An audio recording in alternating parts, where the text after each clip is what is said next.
इस वीडियो को स्टार्ट करने से पहले मैं बस इतना ही कहना चाहता हूं, अगर आपने ये वीडियो पूरी देख ली तो आपको एलॉन मस्क की लाइफ की एक एक डिटेल पता चल जाएगी। Elon Musk put in an offer, an unsolicited bid to buy the social media platform. $44 billion. So let me. करीब 10 दिन से एलॉन मस्क के पॉडकास्ट देखे, कई डॉक्यूमेंट्रीज देखी, 20 से भी ज्यादा आर्टिकल्स पढ़े और उनकी बुक द एलॉन मस्क से उनकी लाइफ के कुछ ऐसे किस्से जाने जिससे आप एलॉन मस्क को जिस नजरिए से देखते हो वो बिल्कुल चेंज हो जाएगा। मैंने समझा कैसे एलॉन मस्क ने इतना बड़ा एम्पायर बिल्ड किया, कैसे उनका बचपन गुजरा और कैसे वो अपने लोगों को ट्रीट करते हैं। The Tesla CEO has hit a new milestone, becoming the first person in history to surpass a net worth of $400 billion. Did Elon Musk's net worth by about $70 billion to close to $320 billion. हर बच्चा, हर इंसान, हर एक startup business owner Elon Musk की तरह बनना चाहता है, लेकिन सवाल ये है वो इंसान खुद किसकी तरह बनना चाहता है। 1971 गर्मियों की सुबह एलॉन मस्क का जन्म होता है साउथ अफ्रीका में।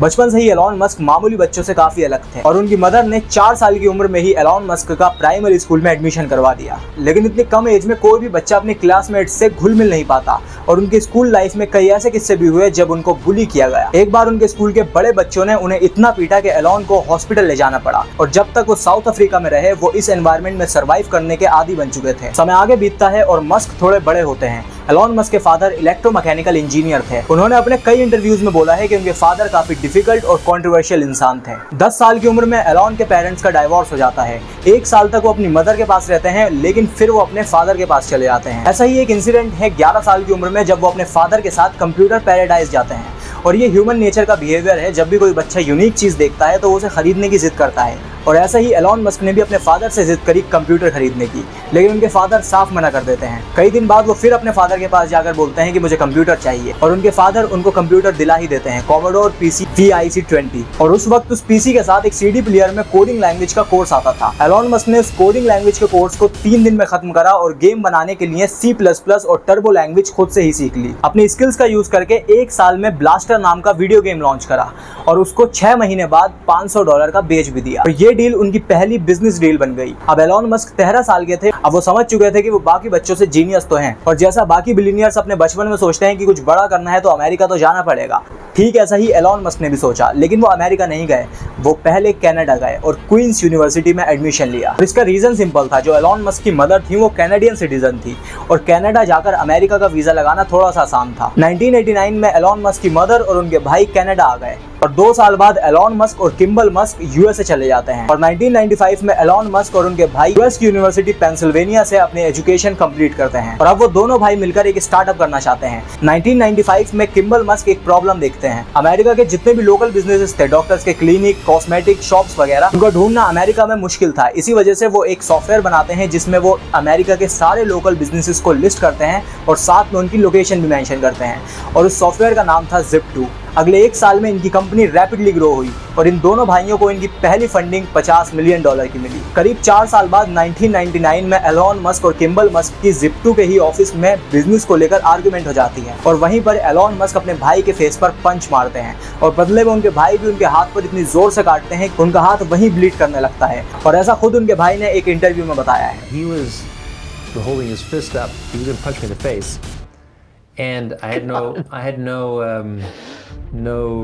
don't know if he actually would have punched me in the face, but I didn't know that. He was pretty fiery, and I had no defense. So the only defense I had was I grabbed his fist and I shoved it in my mouth and I tore a piece of skin off his fist. 1999 में compact नाम की एक company Zip2 को acquire करती है $307 million में। अब इनके जो भाई थे वो इनके बिजनेस से अलग हो चुके थे और इस कंपनी के आए हुए पैसों से एलॉन मस्क अकेले एक बैंकिंग सॉफ्टवेयर स्टार्ट करते हैं X.com के नाम से। लेकिन इनके कंपटीशन में एक बहुत बड़ा जाइंट था पेपल के नाम से, जिसको आज हम इंटरनेशनल पेमेंट्स के लिए जानते हैं। लेकिन 2000 के मार्च में ये दोनों कंपनीज कंबाइन हो जाती हैं। अब जो एलॉन मस्क थे उनके काम करने का तरीका और टीम को मैनेज करने का तरीका काफी रूड और एग्रेसिव था। जैसा अगर कोई एम्प्लॉय उनके सामने गलती करता तो वो सबके सामने उसे डांट देते हैं। और कई बार तो ऐसा भी हुआ है कि उन्होंने अपनी कंपनी के बहुत पुराने एम्प्लॉइज को अचानक ही कंपनी से निकाल दिया, और इसी वजह से एलॉन मस्क के साथ किसी भी दूसरे ग्रुप का काम करना बहुत मुश्किल था। लेकिन अब भी ये कंपनी बहुत अच्छी चल रही थी।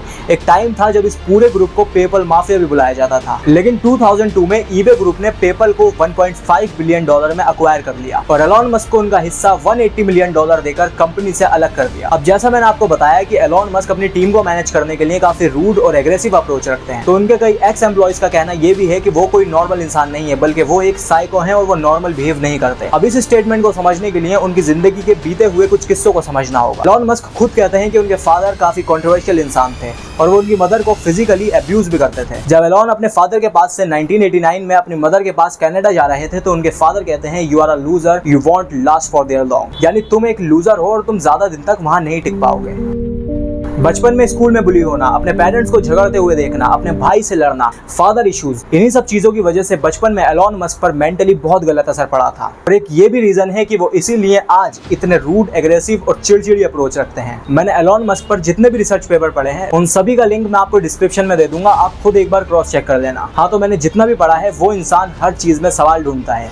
हम अर्थ पर क्यों हैं? हम अर्थ पर ही क्यों हैं? हम किसी और प्लैनेट पर क्यों नहीं हैं? दूसरे प्लैनेट पर जिंदगी पॉसिबल है? इन्हीं क्वेश्चंस ने उन्हें और जानने पर मजबूर करा यूनिवर्स के बारे में। एलॉन ने रॉकेट स्पेस टेक्नोलॉजी के बारे में डिटेल में जानना शुरू करा, कई साइंटिस्ट से मिले, कई एस्ट्रोनॉट से मीटिंग करी, और उनकी जिंदगी का एक इंसिडेंट ये भी है कि वो अमेरिका से रशिया जाते हैं एरो मिसाइल्स खरीदने के लिए, और वो अमेरिका से सोच कर जाते हैं कि वो $20 मिलियन में 3 मिसाइल्स की डील फाइनल कर आएंगे। लेकिन रशियंस उनको $21 मिलियन में सिर्फ एक मिसाइल ऑफर करते हैं। एलॉन मस्क जब रिसर्च कर रहे थे फ्लाइट में बैठकर, तो उन्हें पता चलता है जो रॉकेट बनाने की एक्चुअल कॉस्ट होती है वो डिपेंड करती है उसके डिजाइन के ऊपर, क्योंकि सबसे ज्यादा पैसा डिजाइन पर ही लगता है। और वो ये डिसाइड करते हैं कि वो डिजाइन से लेकर मैन्युफैक्चरिंग खुद ही मैनेज करेंगे। और कुछ इस तरह स्पेसएक्स की शुरुआत होती है। अब एलॉन मस्क को बिलीव हो चुका था कि अर्थ के अलावा मार्स पर भी जिंदगी पॉसिबल है, और अब एलॉन मस्क का सिर्फ एक ही मकसद था, दुनिया को दिखाना कि मार्स पर भी जिंदगी का अंश है। अब मस्क का मानना यह था कि जो दूसरी कंपनीज रॉकेट बनाकर $1 मिलियन में बेच रही हैं, अगर उनको खुद डिजाइन कर खुद मैन्युफैक्चर करा जाए तो उनकी कॉस्ट बहुत बचेगी। एलॉन मस्क ने मीडिया के सामने कहा, जो दूसरी कंपनीज $1 बिलियन लगाकर रॉकेट को अर्थ के ऑर्बिट पर भेजती हैं, हम उसी काम को सिर्फ $7 मिलियन में करेंगे। करीब 4 साल की मेहनत और मशक्कत के बाद जब स्पेसएक्स का पहला रॉकेट 2006 में स्पेस के ऑर्बिट पर जाने वाला था, काउंटडाउन शुरू होता है और 30 सेकंड बाद रॉकेट के बॉटम में आग लग जाती है और वो वहीं क्रैश हो जाता है। अगले साल 2007 में अगेन ये लॉन्च ऑर्गेनाइज हुआ। इस बार सब कुछ ठीक चल रहा था, लेकिन स्पेस में जाने के बाद ये रॉकेट फिर क्रैश हो जाता है। अगले साल 2008 दोबारा लॉन्च ऑर्गेनाइज होता है, लेकिन इस बार भी स्पेसएक्स को फेलियर ही मिलता है। अब सबको यही लग रहा था कि स्पेसएक्स कंपनी बंद हो जाएगी, एलॉन मस्क का फ्यूचर तो खत्म है, क्योंकि एलॉन मस्क की दूसरी कंपनी टेस्ला मोटर्स भी बर्बादी की कगार पर ही थी। अब एलॉन मस्क की जगह कोई और आम इंसान होता या फिर आप होते तो यही सोचते कि एक कंपनी को बंद कर सिर्फ एक ही कंपनी पर फोकस करा जाए। लेकिन एलॉन मस्क तो इन दोनों कंपनीज को बचाना चाहते थे। वो अपने सारे एसेट्स टेस्ला मोटर्स पर लगा देते हैं और बचे हुए स्पेसएक्स के फंड से दोबारा से लॉन्च की तैयारी करते हैं। 2008 दोबारा रॉकेट लॉन्च का काउंटडाउन शुरू होता है। सब लोग शांत थे। रॉकेट अगले 10 सेकंड में आसमान में जाता है, 20 सेकंड बाद स्पेस में जाता है और फिर वो रॉकेट सक्सेसफुली स्पेस ऑर्बिट में पहुंच जाता है। You see them both line up? Look at that. That's unreal. करीब 2 महीने बाद स्पेसएक्स को $1.6 बिलियन की फंडिंग मिलती है, लेकिन अब भी सिर्फ स्पेसएक्स ही सर्वाइव हुई थी।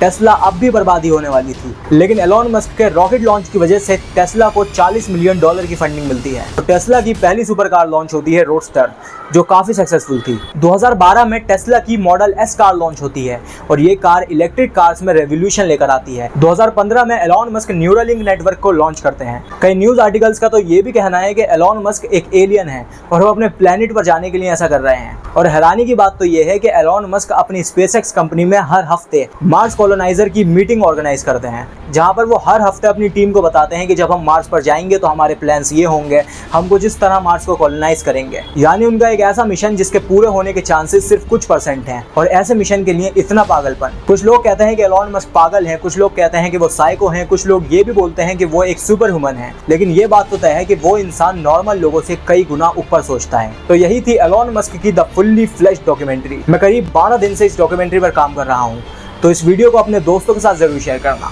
मिलते हैं अगली वीडियो में। Thank you.